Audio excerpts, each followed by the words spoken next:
I just want to welcome everyone to the third of our Drive Electric Dialogue series. I'm Aki Marceau, the Director of Electrification of Transportation at Hawaiian Electric. And during this session, we hope to share and get your input on our forthcoming commercial make-ready pilot. And according to the RSVPs, we'll see how many people actually log on. This is our biggest crowd yet. So we're excited that everyone made time to join us today.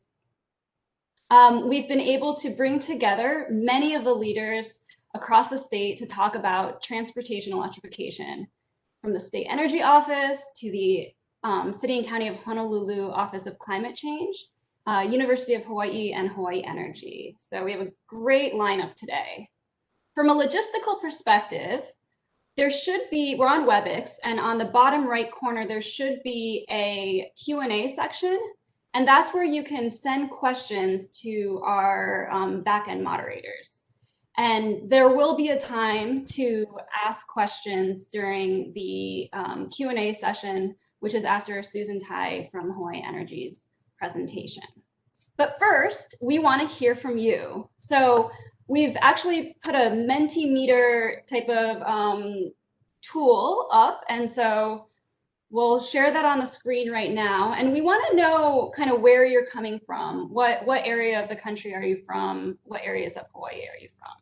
So if you can log on to Mentimeter, I think it's www.menti.com, and then type in the code that is at the top of the screen, you should be able to answer the question.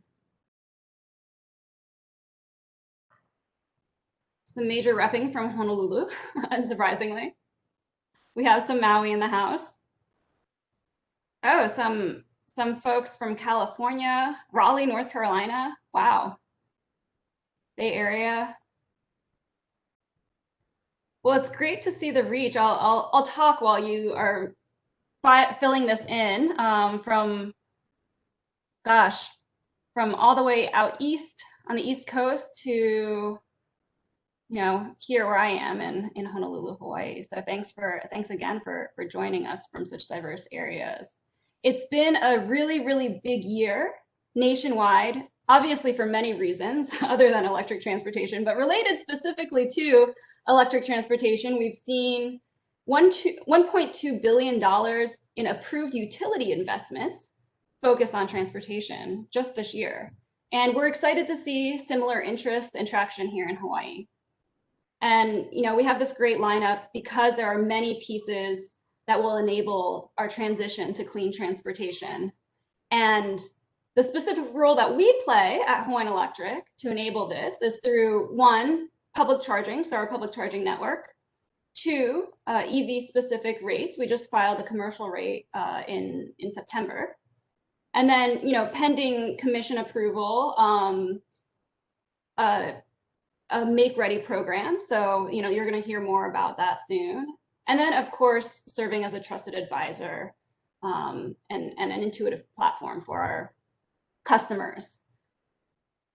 Oh, so we have a second Mentimeter. So this is, why did you decide to attend this event? So if you can fill that out. Got some gifts up and running. Speaker lineup, good to hear. Oh.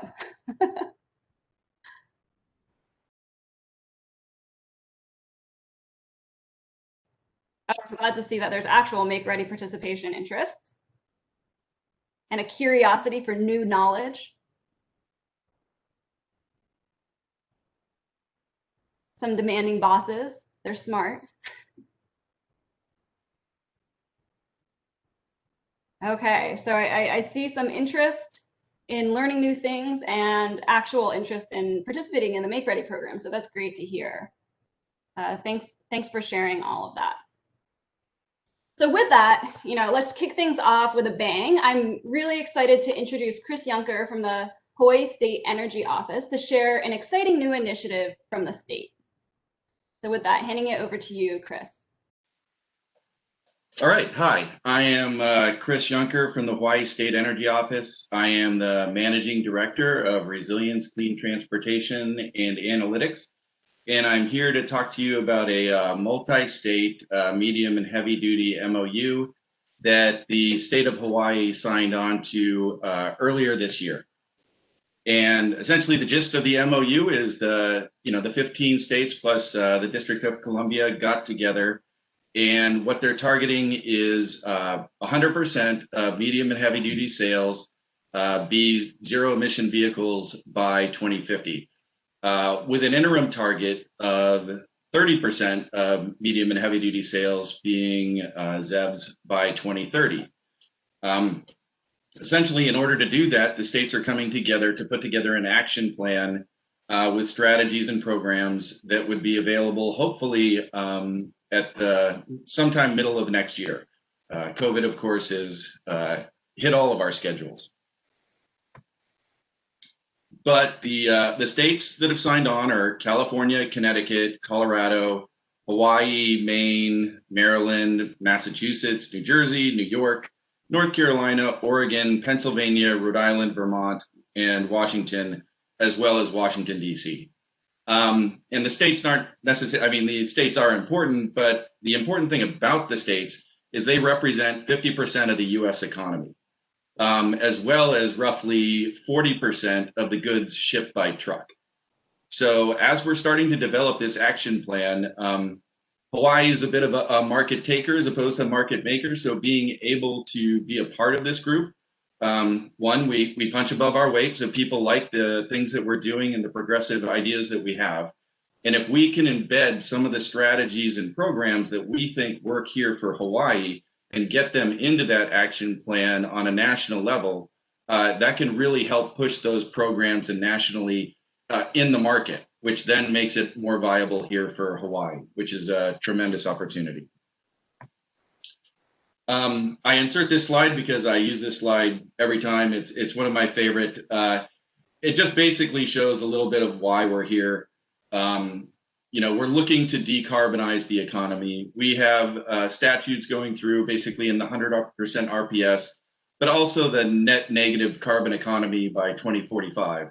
And that's the one that really speaks to this, is that we're doing a great job in the electric sector, and we have the ability to decarbonize the electric sector, but a vast majority of the carbon is in the transportation sector. So one of the material strategies we can do to decarbonize transportation is electrify it.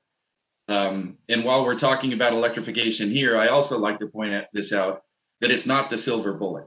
You can see the size of the fossil fuel going into the transportation sector, and we're going to have to electrify a lot, but we're also going to have to think about other options as well, because we can't simply build our way out of carbon. We have to have other considerations, and that means rethinking our relationship with mobility and how we get around. A big part of the ZEV MOU is also making sure that we get there. And so that gets to measurement and evaluation. So what are we measuring and evaluating? And for the purpose of the medium and heavy duty MOU, it's class 2B vehicles through 8. And what that means is your medium and heavy duty trucks, step vans, and things like that are counting in the medium and heavy duty area. So then how do we measure that? And one of the things that we're doing at the Energy Office is really putting together a program for data governance. Ultimately, we want to be able to access the data, scrub the data, ensure that it's quality data, and provide access for all stakeholders, while also protecting confidentiality. So we'll have to think through what level of aggregation while trying to make it as accessible as possible. And to that end, we have, you'll be seeing today that we're posting a federally funded position for a data scientist. That's going to be looking at implementing these things, as well as we're working with the University of Hawaii's Data Science Institute to bring on 2 fellows to work on the project as well. And just a shout out to DOT in the city and county of Honolulu, as well as staff at HSEO who have been working on this for quite a while. But we got we're testing out our first run of registration data for the entire all registration data for the state, which will be able to help us characterize, not only get that baseline, but then be able to measure our progress going forward as well as identify the areas that really we have the most vehicles and we can make the most headway. This is the tentative timeline. As I said, we were targeting mid 2021 to get the action plan out. That's a bit aggressive, but really the takeaway here too is that we're going to be going out and soliciting input both in the development of the action plan as well as feedback on the plan once we have a draft available. And I'll get to that a little bit later. And this gets to the actions themselves and why Hawaii punches above its weight. When we were going around developing the MOU and selling to the states, what are the types of things that we would want to do? You'll see here that we're doing a lot of these things in Hawaii. So we're seen as a leader. You may have heard about utility make-ready programs. We have charging rebate programs. Thank you, Hawaii Energy Legislature and PUC. And we're looking at fleet conversions in both public and fleet. The counties have made that goal to convert their fleets by 2035, and we have the private sector, like the utilities, HECO, pledging to convert their fleets. And then we're also really it's a good point in time in that agencies are coalescing, both across state agencies, Department of Transportation, Department of Health, in the counties really coming together as to efficiently leverage the funding opportunities that we have available, such as Volkswagen, the Diesel Emission Reduction Act, FTA formula grants, FTA competitive grants, and other opportunities. The Hawaii State Energy Office has an MOU with the Department of Health to use our Volkswagen funds to match their DERA, the Diesel Emission Reduction Act, and therefore get an extra 50% from the EPA to expand our dollars and make it go farther. And we're looking to we're developing a rebate program that we're looking to roll out early next year. But that's just one example of the collaborations that are going along in the transportation sector. That'll be for medium and heavy duty, but when we come together, we really do have a better chance for success. And with that, I just want you to think about these questions. As I said, we will be coming out to you to solicit input. And really the takeaway here is it's our opportunity to push the types of programs and strategies that we think will work here in Hawaii up to the national level. And if we can get 50% of the market adopting those types of strategies, it can really help us push that going forward. So with that, I will turn it back to Aki. Thank you. Thank you, Chris. That was so informative. And I just wanted to share that I actually participated in an outreach session earlier this month for this specific program. And it was really exciting to see the reach and the interest and also the knowledge sharing and kind of shared pain points and shared successes across the country. And so I think there's going to be unexpected but exciting opportunities from this partnership and collaboration. So thank you for your leadership and to the state for their leadership on this effort. And as you mentioned, Hawaiian Electric did earlier this year commit to electrifying our fleet. So we're planning to electrify our sedans, SUVs, and light trucks by 2035, hopefully sooner, but we're going to set the target for 2035. And we were actually inspired by the city and county of Honolulu and all of the counties across the state who made this commitment much earlier than us even. And so with that, I'd like to introduce Rocky Mold from the Office of Climate Change, Resilience, and Sustainability. And I've always wanted to say this, but this is Aki handing it off to Rocky. Thanks, Aki. Can you guys hear me? I think I'm off mute. Yes, we can, Rocky. Great, thanks. Hi, so thanks, Aki. I'm Rocky Mold. I'm the Energy Program Manager for the city's Office of Climate Change, Sustainability, and Resiliency. And I'm here today to talk to you all about the city's transportation system transformation plans, and it's specifically our city fleet transition plan. So I noticed from the attendee list that many of you will probably recognize this slide because we've probably presented it to you before, but some of you may not. I come from a newly created office, the Resilience Office for the City and County of Honolulu. We were created in charter in 2016, and really it's our responsibility to green city operations, reduce climate emissions and impacts, promote resiliency, coordinate with federal and state agencies, and to ensure that city plans and policies are sustainable, and really to coordinate and work with all of the departments at the City and County of Honolulu, including the Department of Facility Maintenance, the Department of Transportation Services, Department of Design and Construction, et cetera, and all those folks that are actually implementing projects on the ground where the rubber meets the road. You heard Chris talk a little bit about the overall policies that we all in the state of Hawaii are looking at. There's of course the 100% renewable energy by 2045 mandate, RPS standard. There's the net negative carbon goal by 2045, and literally in 2017, literally the week that I joined the office. The mayors of all the counties of Hawaii, including Mayor Caldwell here at the City and County of Honolulu, got together and committed to a 100% renewable city fleet by 2035.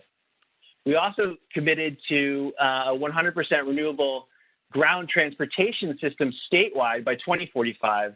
So it's great to see that, with Chris's announcement, we're going to be able to get closer and closer to that goal with the weight of 50% of the U.S. economy now, hopefully, building up that market for us to participate in. Part of our, big part of our mandate at the City and County of Honolulu for the Resilience Office is to report on our, annual sustainability goals. And we also put together a resilience strategy, OLA, the Oahu Resilience Strategy, which was released on Earth Day in 2019. That resilience strategy, came down to, we identified really 4 big pillars, policy pillars.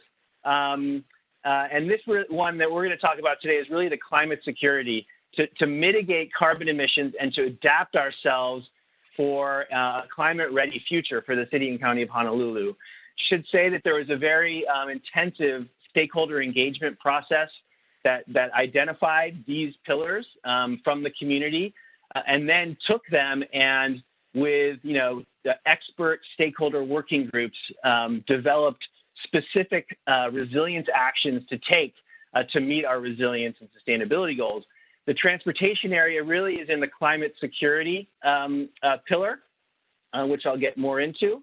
And so there were 44 total actions, but actions that really are specific to our fleet transition are, the action 20 is really a call to use energy service contracts, energy service performance contracts to maximize renewable energy generation on city facilities.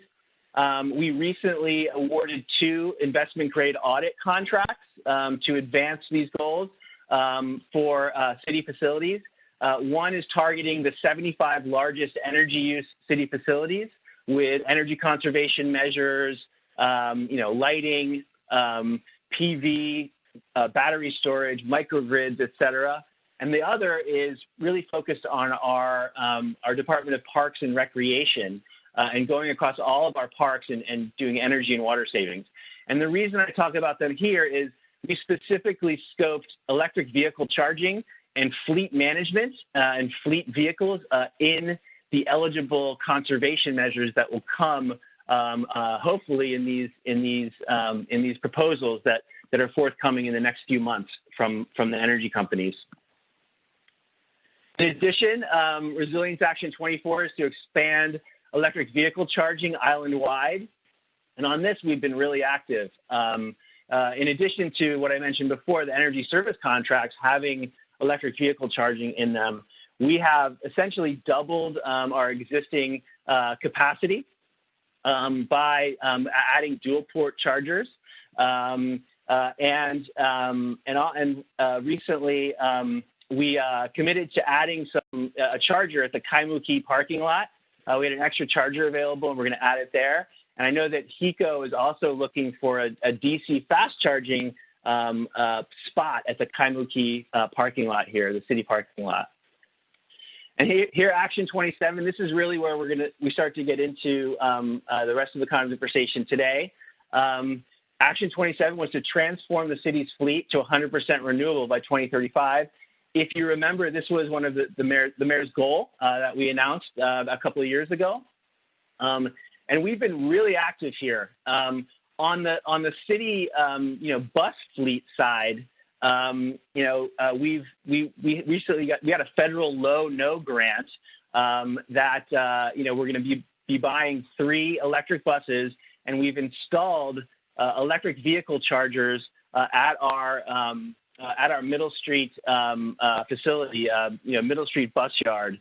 We're actually doing more work there. We worked closely with HECO on this, by the way. We're actually doing more work there, and we're looking to install 9 new 150 kW power blocks with 25 remote dispensers on channelized islands that will have spaces for 15 40-foot electric buses. We're reviewing the materials for that, and hopefully we'll have some announcements there. We're also looking at putting, depot bus charging at our Joint Traffic Management Center, our new one on Alapai Street.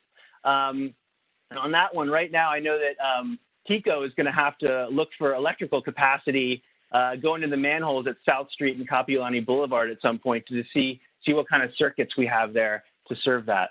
And we're also looking at other Department of Transportation service locations to support our overall transformation. The Pearl Highlands, we recommended 6 en route chargers at the Pearl Highlands station. And then on an ongoing basis in fiscal year 22, we're gonna be looking at other DTS facilities in support of our overall transportation goals. So what's next for the city's transportation transformation? We have a climate action plan, a draft of it that many of you have helped us review. That will be coming out soon. That recommends GHG mitigation actions for transportation, buildings, and waste. We have a comprehensive transportation cap, RFP, forthcoming. That's going to be utilizing federal funds from Oahu MPO, along with a match from Ulupono Foundation. Thank you very much. That's going to represent a deep dive into the transportation section of our cap. And for the rest of today, I'm going to talk about our city fleet transition plan, which is really a specific plan to transform all of our vehicles and our fleet vehicles to electric or renewable vehicles.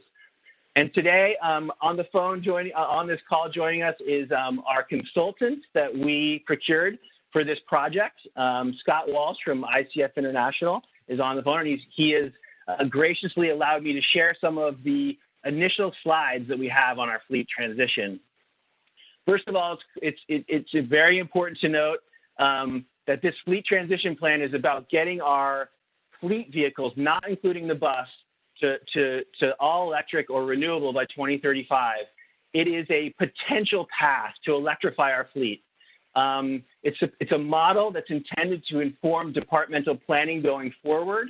And just to be clear, to caveat this model and what you're going to see upcoming is preliminary, and it relies on some very big assumptions.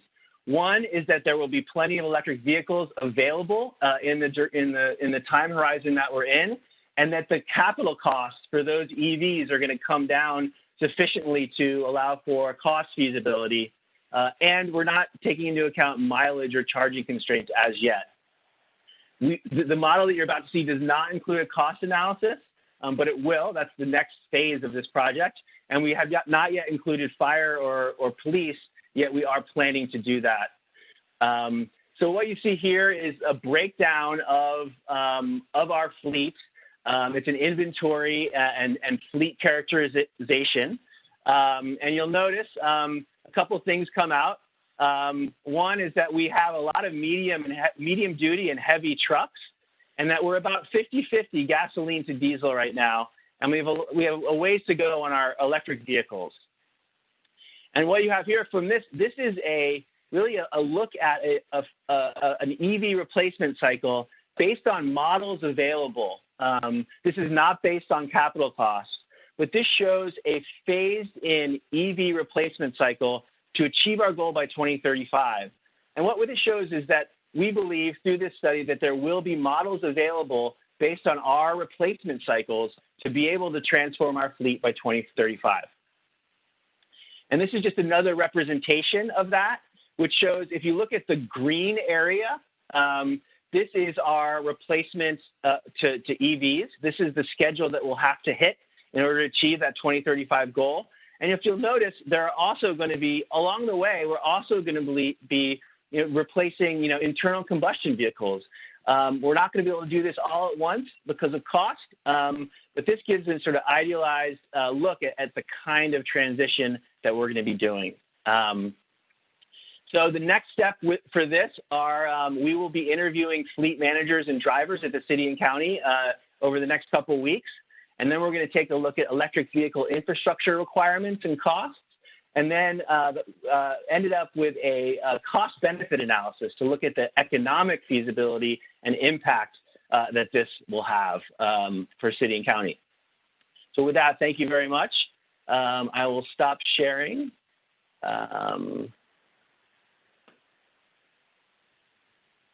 Thank you, Rocky. Wow, you guys are busy.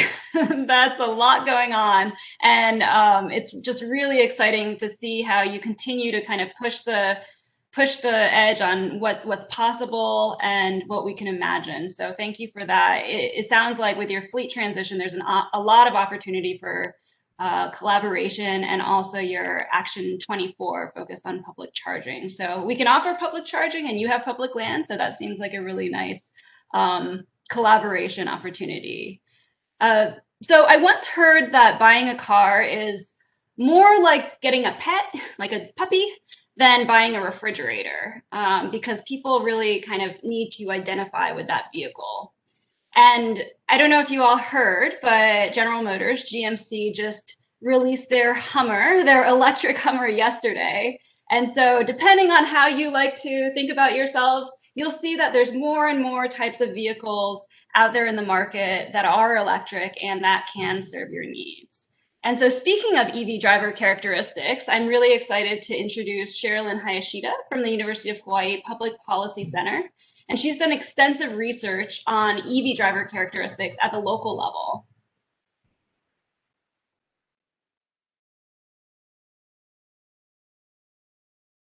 Okay, can you folks hear me okay? Yes, we can. Okay. Hi, everyone. Thank you. And thank you to Aki and her team at Hawaiian Electric for putting together today's talk. I'm Sherilyn Hayashida. I'm an assistant specialist at the Public Policy Center and also a research fellow with UHERO. I'm really excited today to talk about some of the research that was published earlier this year that uses vehicle registration data for the state at the zip code level, and it goes through 2018. And we link that to data on demographics, travel behavior, fuel prices, and charging infrastructure in order to identify differences in EV adoption across zip codes. The link to the full paper is here in case you want to read more and dive into more of the technical details. Let's see. Oh, sorry. Okay. So just to start off, I just wanted to provide some context on what types of incentives are out there during the study period and the policy landscape as well. So the study period goes from 2011 to 2018, and there was a federal vehicle purchase tax credit of up to $7,500. It varies based on battery capacity, and also a home charger tax credit of up to $1,000. And this originally expired in 2016, but was then retroactively extended twice, and is still in place today, and it goes through the end of 2020. So this is part of a broader alternative vehicle fueling infrastructure property credit, and it's also available for commercial stations. At the state level, we had a vehicle purchase rebate and a home charger rebate. This was made possible through the American Recovery and Reinvestment Act funds. So this went from 2010 to 2012. Until June of this year, EVs enjoyed free parking at state airports and most state and county parking lots and metered stalls. Currently, the only incentive that's still available on the screen here for the state is the HOV access lane exemption. So regardless of how many people are in the vehicle, EVs can use HOV lanes. And Rocky and Chris talked about some of the broader policy objectives here in Hawaii, like our renewable portfolio standards up to 100% by 2045, with interim goals of 40% by 2030 and 70% by 2040. In prior research, we found that if Hawaii meets its 2030 goal, so the 40% by 2030, then EVs reduce greenhouse gas emissions compared to hybrid vehicles. And then lastly, we have our carbon net negative goal, and that says we're going to sequester more carbon and greenhouse gas emissions than emitted by 2045. So we have these incentives and policies, and Hawaii was early on considered an ideal place to launch EVs because of our limited driving range imposed by our island geography. So what does EV adoption look like in Hawaii? This plots the four most populous islands, and it shows the share of EV registrations in 2018. And you can see there's quite a bit of variation, but most of the EVs are located on Oahu, particularly in urban Honolulu, where you see the percentage of EVs on the road range from 2 to 4%. The zip code with the highest share of EVs on the road is 96821 in that dark green. So what our paper aims to do is to try to understand these differences in EV adoption across zip codes using econometric methods. So we look at a variety of consumer characteristics, so demographics like population, income, education, age, and gender. Some of these variables are highly correlated, like income and education. So we do different model runs. For travel behavior, we look at things like drive to work. So the percentage of commuters that drive a private vehicle to work. We look at the average commute time within a zip code, and we bucket this into 3 bins. So less than 20 minutes, 20 to 44 minutes, and then 45 minutes or more. And then also we look at multi-car households. So the percentage of households in a zip code that have 2 or more vehicles.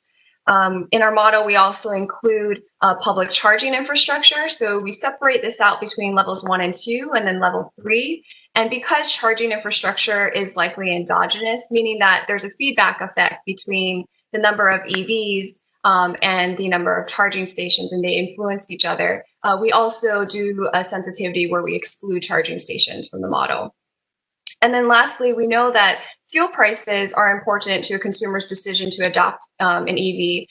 But in Hawaii, gasoline and electricity prices are highly correlated as we rely on oil primarily oil for our electricity generation. So we only include gasoline prices. We do not include vehicle characteristics or the policy and or purchase and use incentives that I went over, because these don't vary at the zip code level. It's the same statewide. So on the left-hand side, you can see these 2 figures here, and what it shows is the average number of new EVs per zip code. This is our dependent variable. So at the top figure, we're looking at the average number of new EVs registered in a zip code from 2011 to 2018. And within this time frame, the average is 12. You can see in 2018, it's about 28. And then at the bottom, we show the total cumulative, so the cumulative number of EVs in a zip code in 2018. And we do this as a robustness check. So we use a 2018 only sample, and you can see here that it's close to 100. The average zip code has about 100. Okay. And then just to highlight what charging stations look like. So the average number of charging stations per zip code for levels 1 and 2 in 2018, there's just over 4 compared to level 3, which is under 1. And here's what we found. So in terms of our findings, because we're working with data at the zip code level rather than at the decision-making level, so the household level, we interpret our findings to be an association or relationship with various levels of EV adoption rather than causation. And I'm going to focus mainly on the latter 2 findings. The first finding is consistent with many other studies that have mainly stated preference literature that has been done elsewhere in the US. And what we find is that income and education level, as well as gasoline prices, are positively associated with more EV adoption.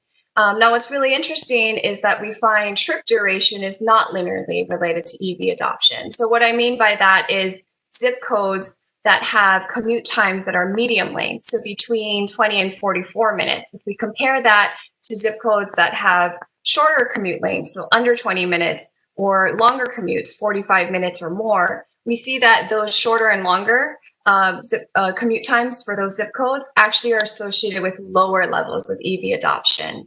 So this has two interesting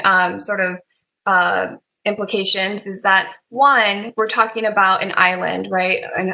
As Hawaii is an island state, and so even within this island context, we are seeing that the longer drives might still be influenced by range anxiety. So this points, to the need for a more adequate charging infrastructure network, as well as improving vehicle range.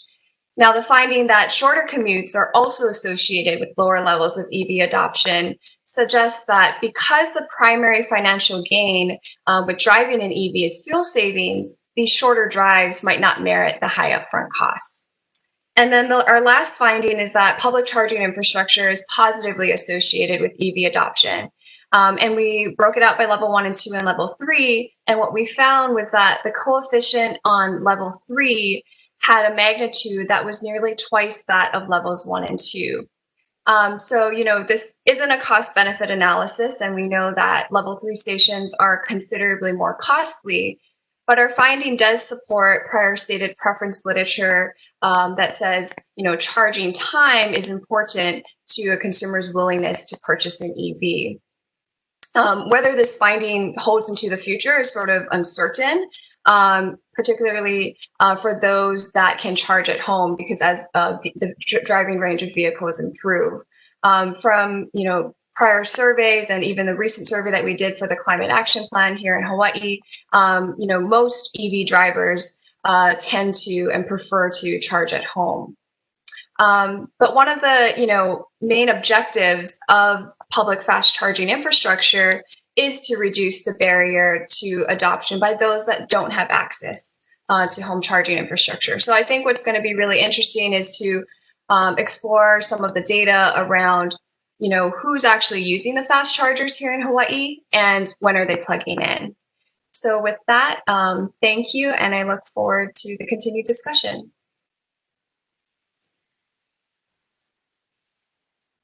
Thank you, Sherilyn. That was so informative, and gosh, I can't believe that was done in 2018. Well ahead before some of us have been some of the conversations that are going on now. But it's really exciting to see kind of the value of the public charging network, and also the point about trip length and that type of thing.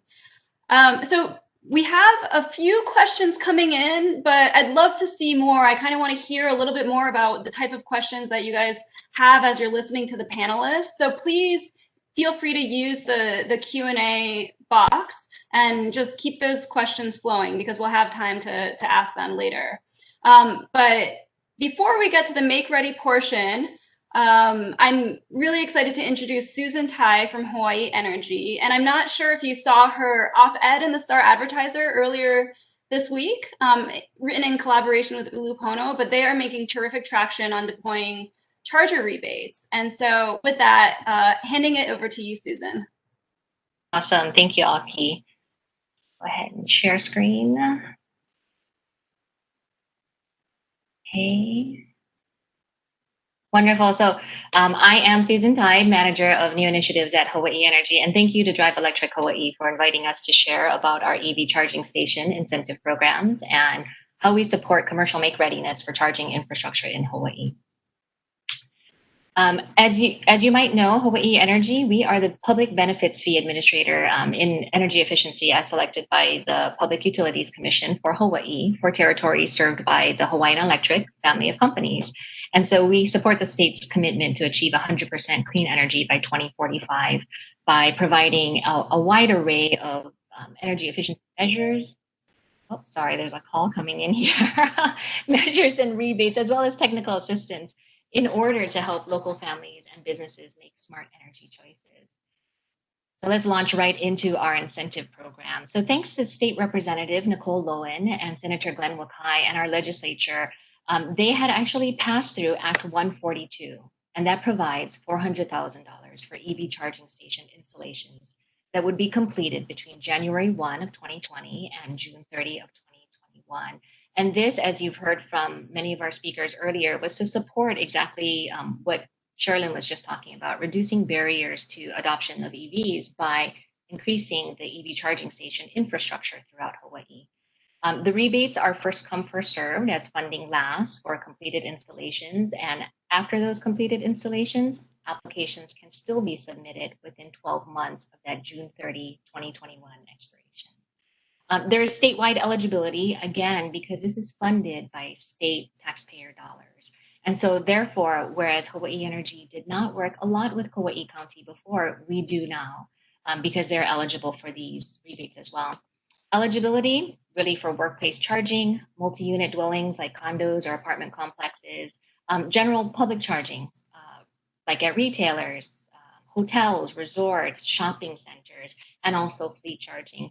Really very few ineligible parties, and that would be single family residences and parking stalls that are privately or individually owned. As you can see on the right-hand side, this rebate is for level 2 chargers and also DC fast chargers or level 3 chargers.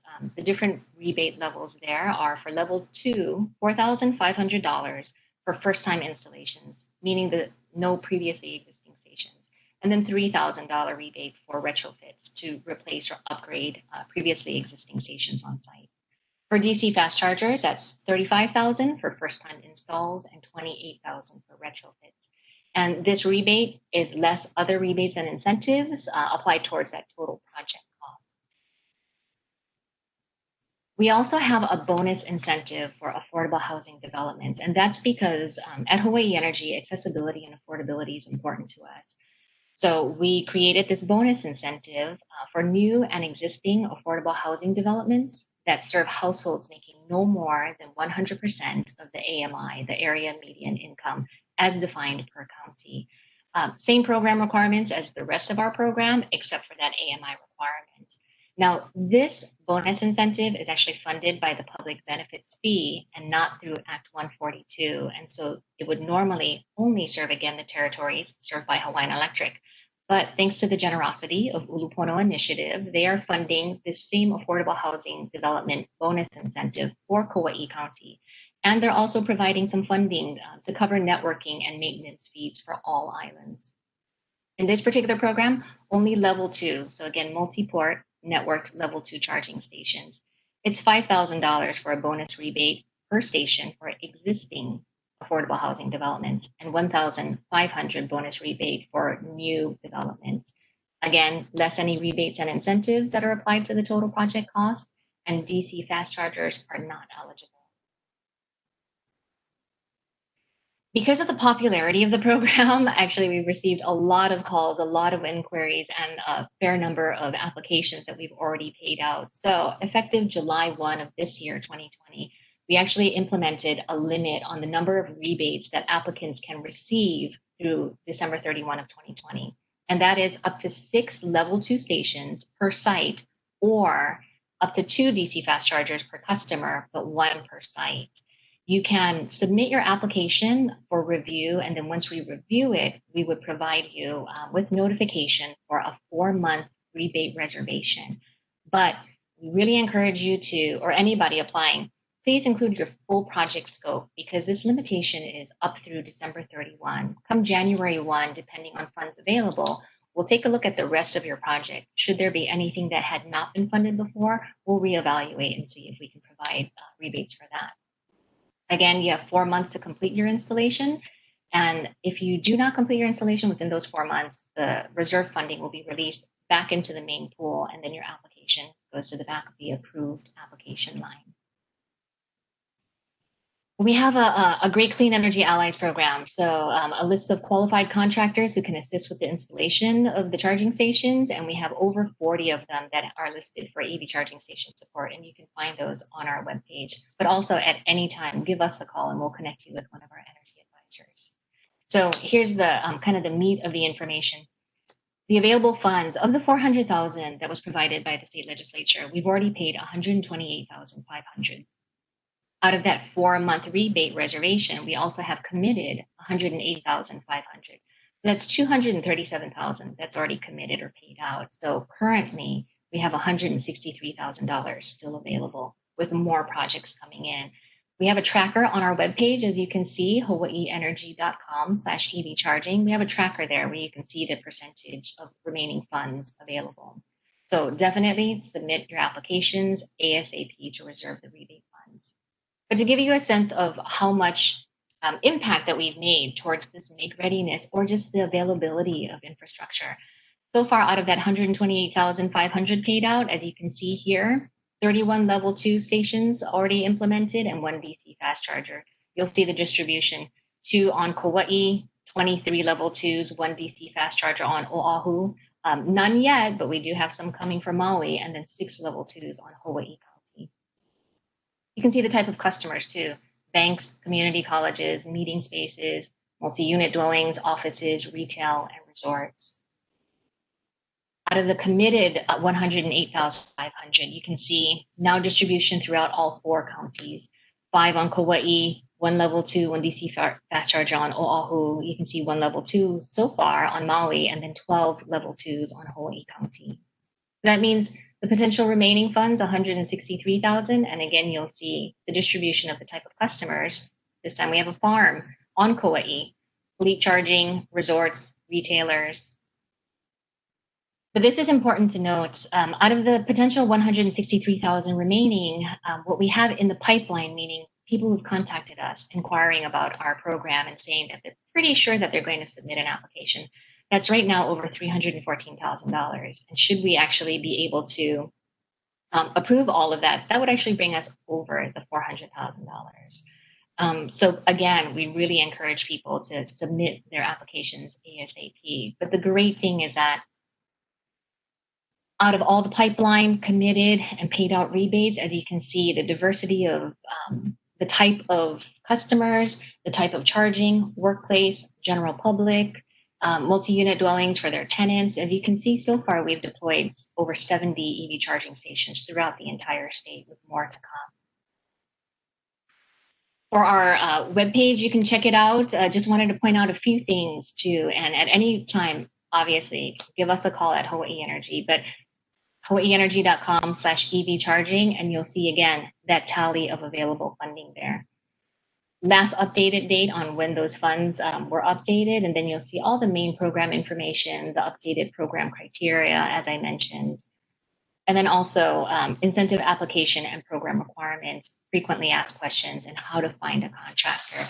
Really, again, we thank Drive Electric Hawaii for allowing us to speak about our program, because EV charging infrastructure is very important in that whole scope of all of the clean energy goals for our state. And we just really appreciate the opportunity to work with Drive Electric Hawaii, all the partners here, with Ulupono Initiative, with our state legislature, and with so many different parties here, including our contractors, our installers, and the different facilities here. Increasing charging infrastructure is super important as we go hand in hand with the increase of EV ownership. So thank you again. And with that, I will release back to Aki. All right. Thank you, Susan. I love that tally bar that you have on your website. I think it's so cool and very, very easy to read. So before we get into the next section, we're going to pull up another Mentimeter question for everyone. Hopefully that'll get the juices flowing as you think through questions to ask. And please don't be shy about asking and submitting questions in the Q&A. But as you kind of put those thoughts in, please take a look at this Menti question.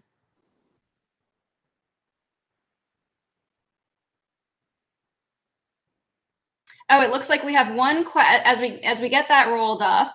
It looks like we have one question coming in, and it is, if there's one ask that all the panelists have for this audience, what would it be? So think about that as we get input from the audience or from the participants.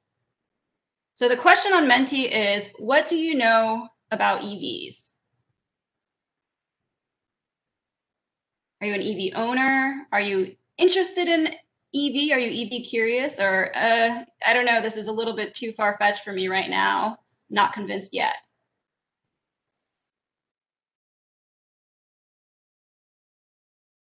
Some EV curious people.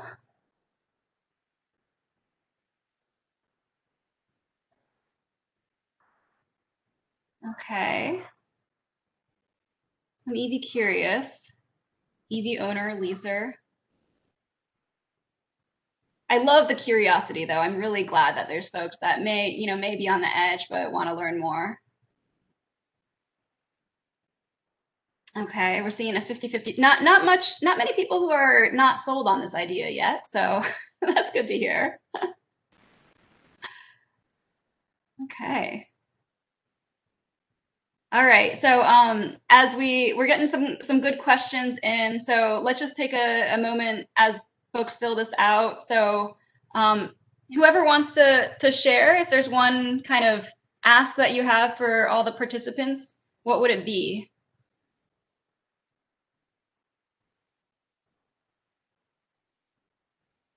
Susan, why don't you go first? Because I imagine your ask is pretty easy.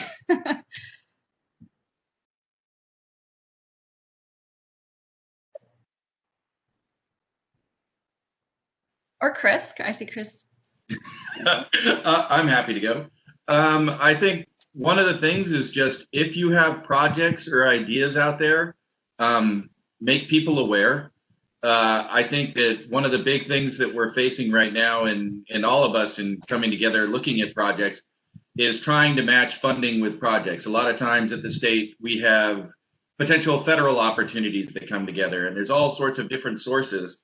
And then we look around to find a project, or we know of a project, and then we're looking for a funding source. But to the extent that we can get those projects out there and aware, it makes it easier when a funding opportunity comes up that we can then contact you or contact the relevant people to let them know that, hey, we know about your project and this is an opportunity that you could use this particular funding.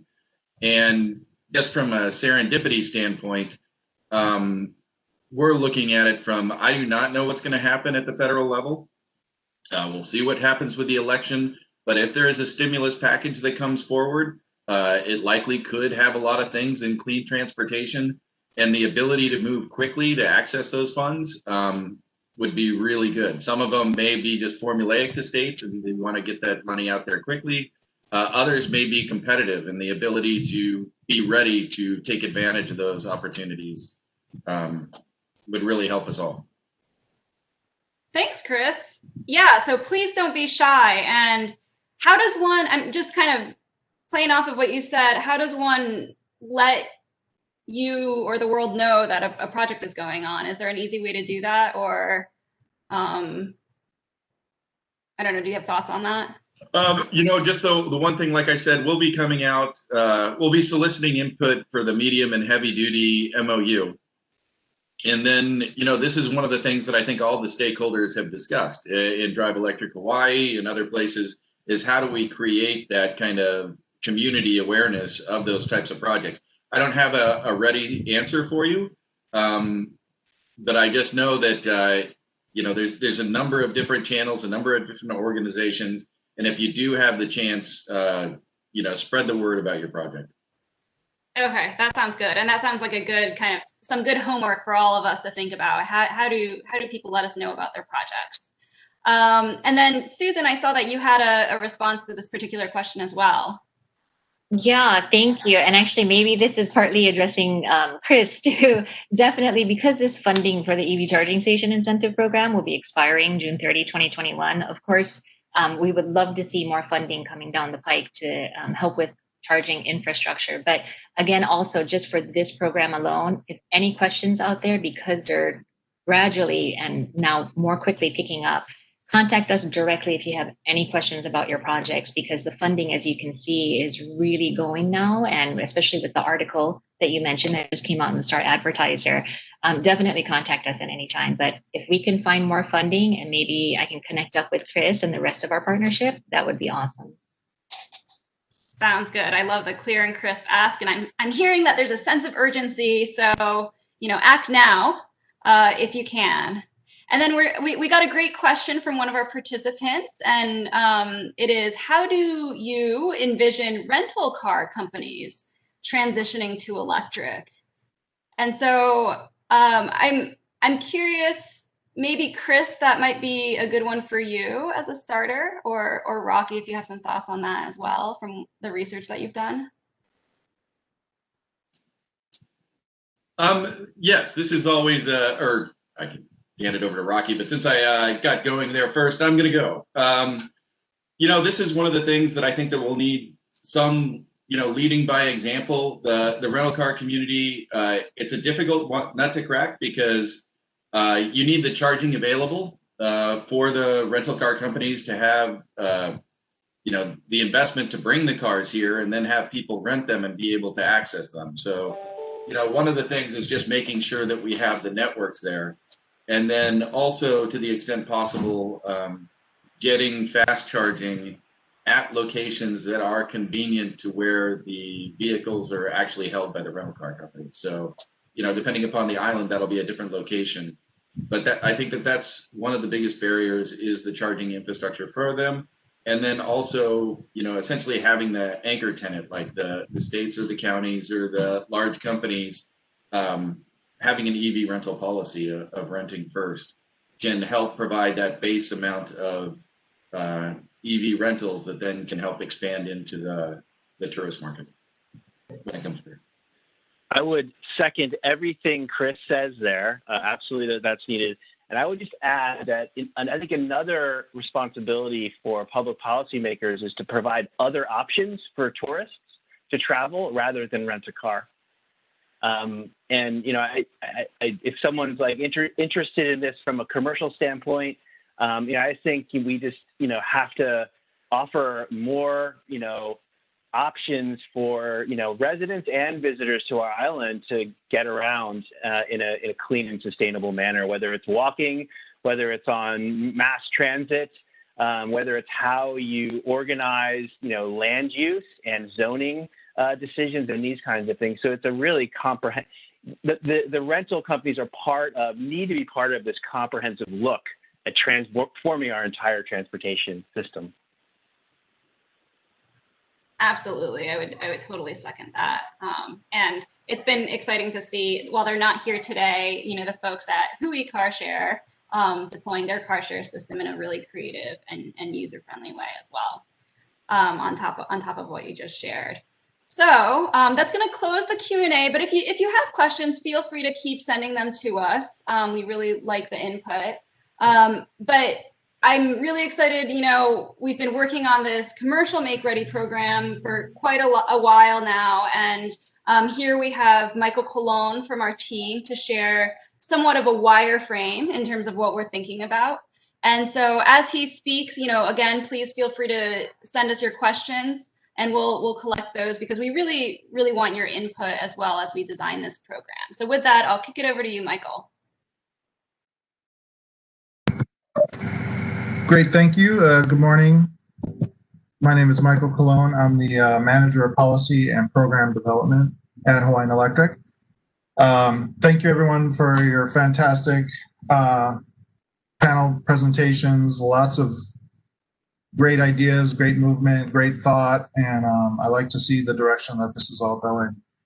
I was just sharing some old slide decks from back in 2013 with Aki of some of my EV schemes. It's nice to see that some of those things are actually starting to take root. Very exciting, and there's a lot of traction this year. This is actually a pretty big year for Hawaiian Electric in terms of our overall program and outreach for electric vehicles. And so this commercial Make Ready kind of represents the final of the three main efforts that we've undertaken this year. One starting with our electric bus Make Ready, which we submitted earlier this year, as well as some supporting rates to expand options and reduce costs for commercial electric vehicle charging. And then this rounds it out. This is our commercial Make Ready infrastructure pilot.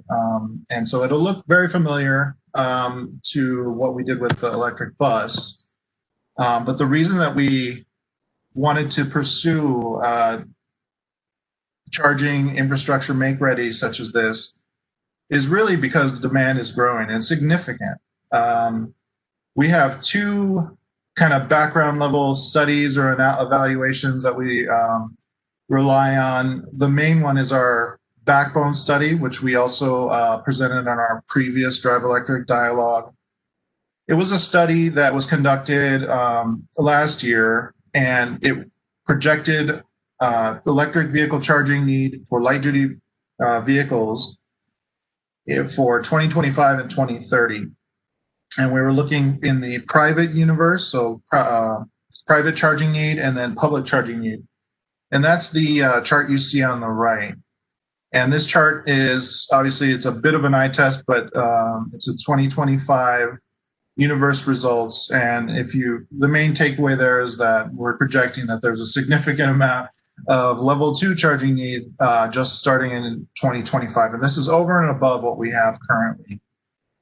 The other tool that's commonly used is something from the EBI Pro tool. It's developed by U.S. Department of Energy, and that's on your left. And that one just shows how much how much charging you need under those 3 types of categories in Hawaii to support our current amount of electric vehicles over and above what we have. So, very significant amount of demand, whether you look at it right now or in the future. There's going to be a need for charging infrastructure, and that's why we wanted to develop an opportunity to help kickstart the market and help support the growth of infrastructure in Hawaii. So, as you may know, one of the most significant costs of infrastructure development is an actual deployment of the supporting infrastructure up to the charging station. So. It's a significant barrier to adoption, and it's coming down in price, but we also acknowledge that addressing that need is something that's important to still help foster the market. And we think that there's a couple barriers that people normally face when they're looking to install such infrastructure beyond the cost is also in operation, so it can be challenging. It's a new area of service, and so how you manage the charging, the costs of maintenance and operation, and also collecting revenue. Those things are all new for facility owners, and so that might be something that may be a barrier to installing infrastructure.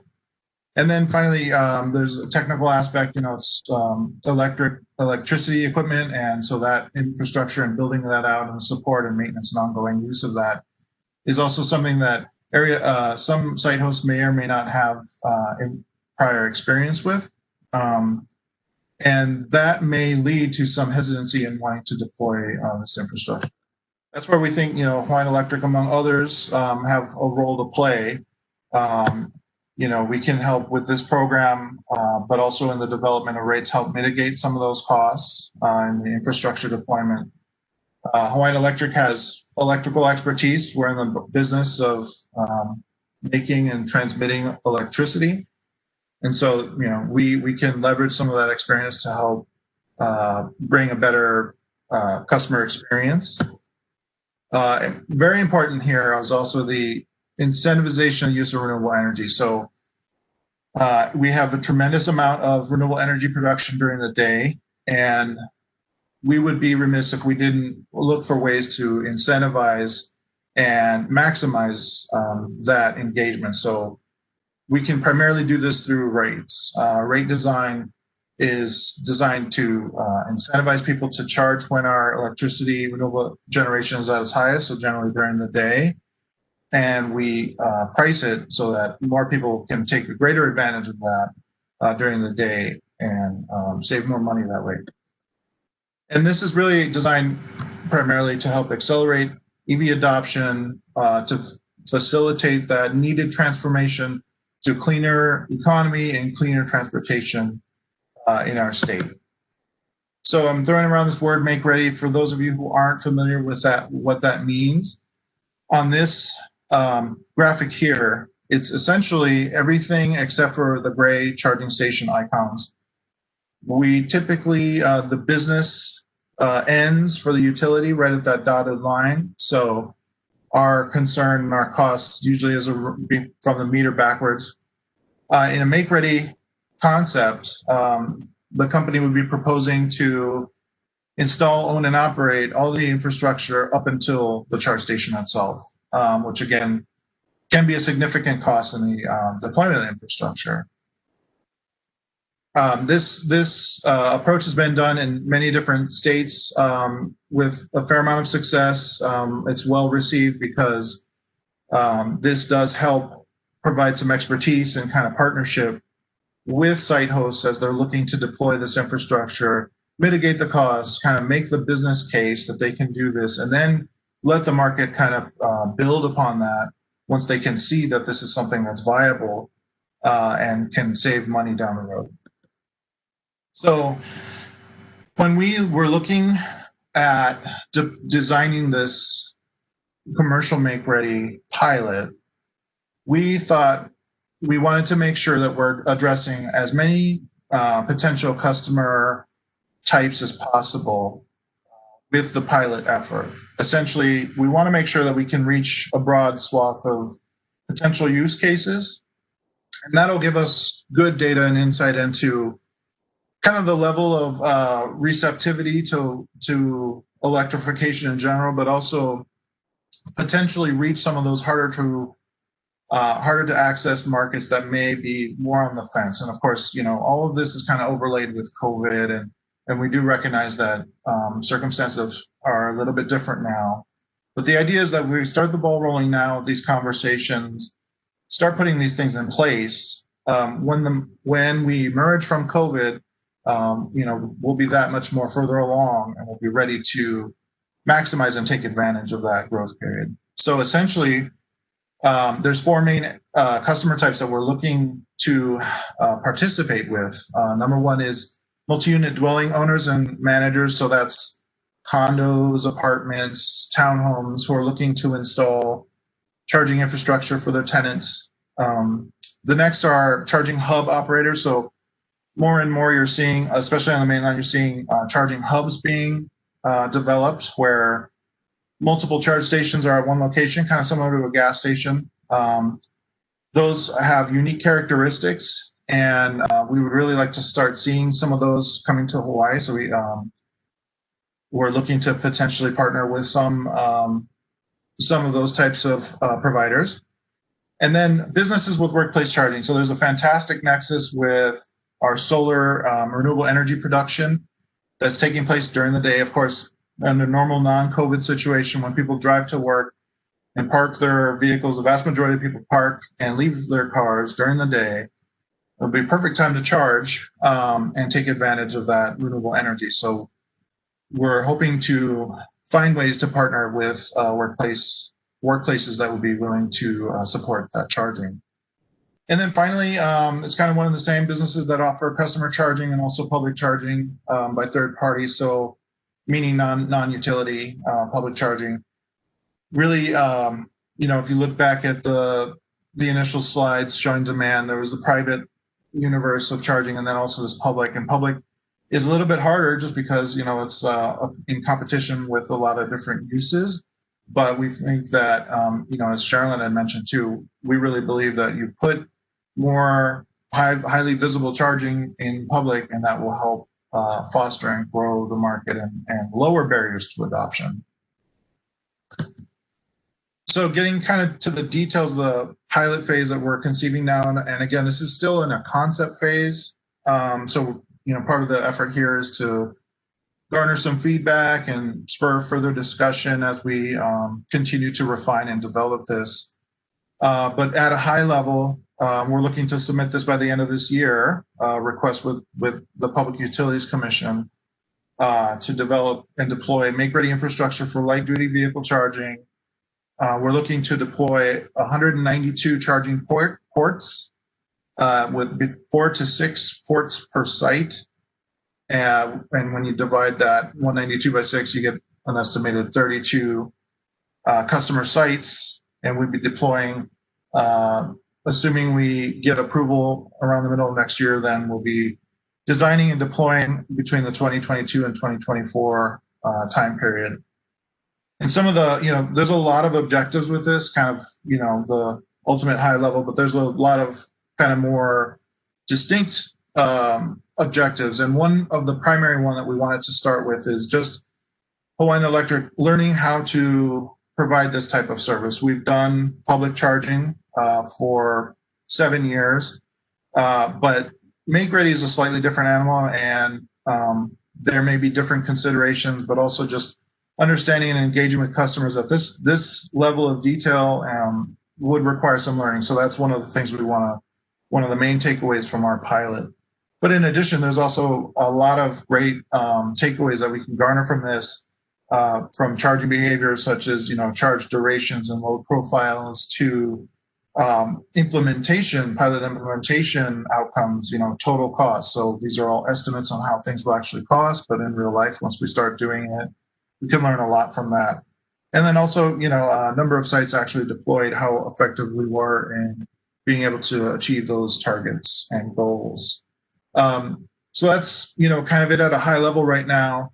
Very similar in notion to what we proposed in our electric bus. Make Ready, we'll be asking for a period of time after approval, assuming approval with the commission, to ramp up, put together a lot of this details, contracts, engage with contractors, and establish all of those actual details for going live and actual implementation after we get approved. So for those of you who have seen our electric bus presentation, this will look very familiar. This is our anticipated customer journey. This is how a customer would walk through the process of applying for and installing the infrastructure. So, customer would submit an application.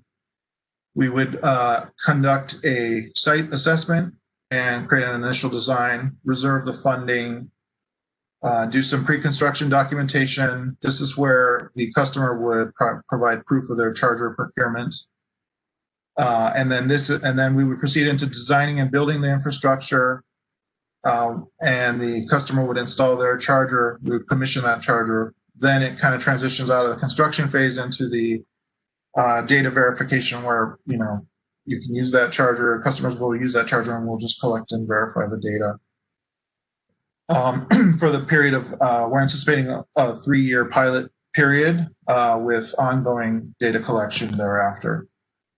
And so this is my last slide, and it shows kind of our estimated draft pilot timeline, assuming that it's approved by the commission in 2021. Again, there's a lot a lot of variability here. So this is just a really high level estimate, but we would start with that. Upon approval, then we'd have this design phase, ramp up period before going live and actually implementing and constructing the infrastructure. And then the final period is the data collection and evaluation period. So we're very excited about this. We'd love to hear some feedback, comments, questions, and any concerns or things that you would like to see and as outcomes from this pilot as we move forward. So with that, I will hand it back. Thank you, Michael. We're actually getting some great questions in, so thanks for those who are sending those in. One of them is a little bit slightly deeper than what you presented, and it's a question around, is there a rate tied to the Make Ready, or what are your thoughts around that? Yes, we have submitted earlier, just a couple of weeks ago, we had submitted a commercial rate design, and this rate is not specifically tied to the pilot. It's for all types of customers who are looking to install electric vehicle charging infrastructure. And that those rates are designed to mitigate demand charges, which is a significant source of cost as you deploy charging infrastructure. So we're trying to make it competitive with gasoline, trying to make it an incentive rate, but it's a separately metered rate. And so because of that, anyone who would participate in this pilot would have to be on one of these two rates if they're approved. So yes, there will be a rate associated with that And that's really important for us because it not only it helps us kind of contain the revenues to be collected, understand what that potential business case is over time, but also because it's a separately metered rate, it'll isolate the charging infrastructure and the use, and that will really help us focus on the specific use cases of the charging stations without any, facility lighting or anything else that could potentially kind of make that data less clear. Sure, that makes a lot of sense. And then another one, kind of more on the logistical side. So, who would cover the costs of the parking lot trenching, wiring, all of that the Make Ready model? So yeah, it's a very good opportunity for potential site hosts because as we've conceived here, Hawaiian Electric will cover all of those costs. So going back to that slide where it shows everything up until the charge station itself. So really the customer is only on the hook to purchase and own and install the charge station, and then Hawaiian Electric would cover all of the rest of the infrastructure development all the way up to that charge station. Okay, that sounds great. And then another question that looks at the collective of panelists as well. So we've heard from a number of different panelists who provided opportunities.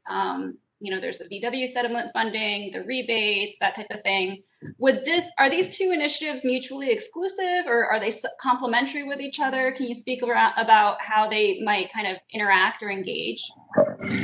Yeah, that's a great question, and I think that's going to come up more and more. From Hawaiian Electric's perspective, we want to encourage kind of collaboration of funding where possible. So, of course, it depends on the individual use case or user that whether they qualify for those different types of funding. But most important kind of takeaway that I have when you look back at that need, first slide where we showed that demand. All of these programs are really just a small drop in the bucket compared to that growing need. And so, everyone will need all of this to potentially start the market and foster that growth. So we encourage customers to try and find ways to leverage all those opportunities and maximize the potential benefit. Thank you. And I see Rocky and Susan popping up. Others may show their screens as well if you want to. But if you have anything to add, Susan or Rocky.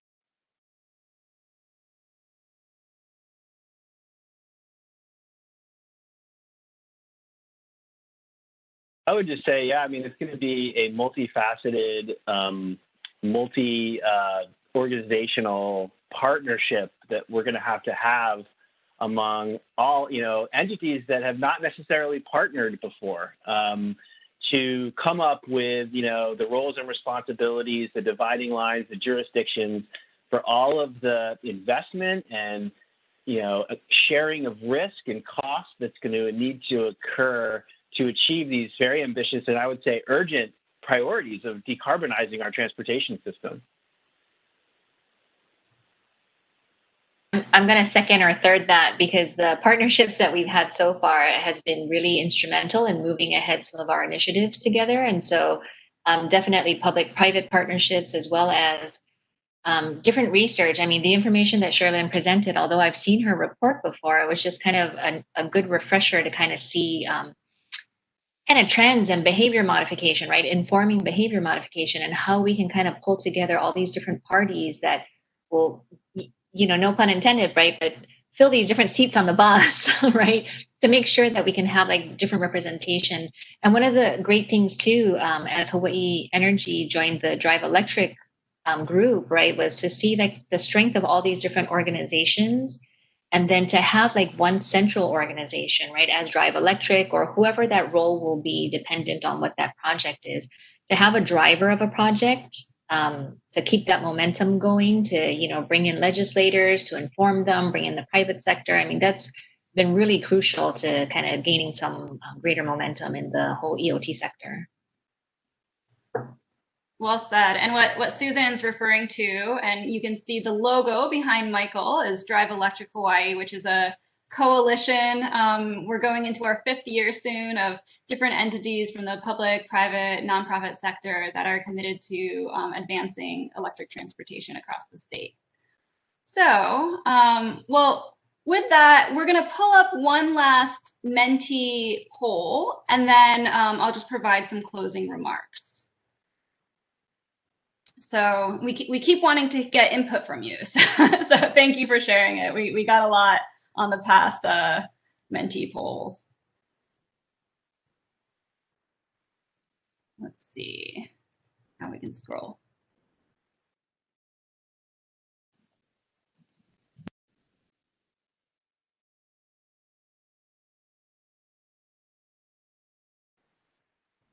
All right, so a little bit more on public charging.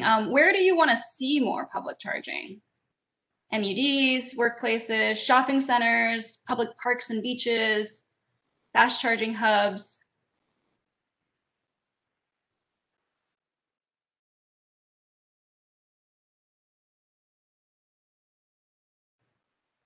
A vote for workplaces.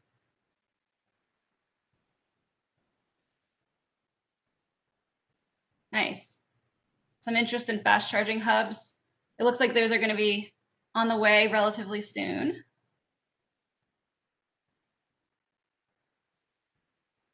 More interest in fast charging hubs. That kind of aligns with some of the results that we've seen from our public charging pilot, which is that whenever we have more than one cluster together, there's a lot more interest and usage. Public parks. All right.